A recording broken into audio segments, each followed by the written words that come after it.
আসসালামু আলাইকুম। আশা করি বেকুম ভালো আছেন। পরে ক্যাপশন আসলে দিই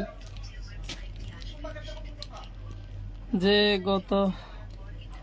কয়েক মাস যাবৎ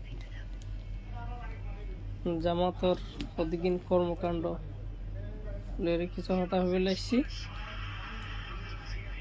এবং যে সামনে নির্বাচন,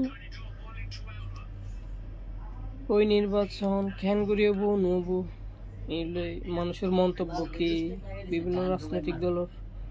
মন্তব্য কি, তুই কিছু কথা দিয়ে কিছুক্ষণ আগে খবর গতকালি জামাত কর্মসূচি দিয়ে পেয়ার আদায় গরিবের লাই এবং আজিয়া হদে একবার লইলো পেয়ার সিস্টেমে দরকার, মানে পেয়ার নির্বাচন দেন করব বা একবার লইলো দন এখন পেয়ার তো ভাই আর কক্সবাজারের মাটি মানুষের নেতা জনাব সালাউদ্দিন ভাই কামতা হই পেয়ারি কি খাই না গদ দেয়।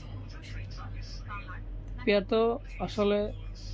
জনমত যদি জরিপ করে মানুষ তো পেয়ারের পক্ষে নাই, ইভেন আমি পেয়ারের পক্ষে নাই, যে সাধারণ জাতীয়তাবাদী দলের সাধারণ কর্মী হিসেবে হই এবং জামাতে ওই জিনিস আনা হওয়ার পেয়ার ওলি মনোনয়ন বাণিজ্য তুনু কেন্দ্র দখল তুনু ইনাশাল হদিকিন বানহটা ভিত্তিহীন হতা পেয়ার সিস্টেম নির্বাচন গত্য লিখি কেন্দ্র দখল তুনু ইন খনা হয় কেন্দ্র দখল করতে পর পেয়ার একদম লাগো না যে কোনোভাবে কেন্দ্র দখল করার নয় বিগত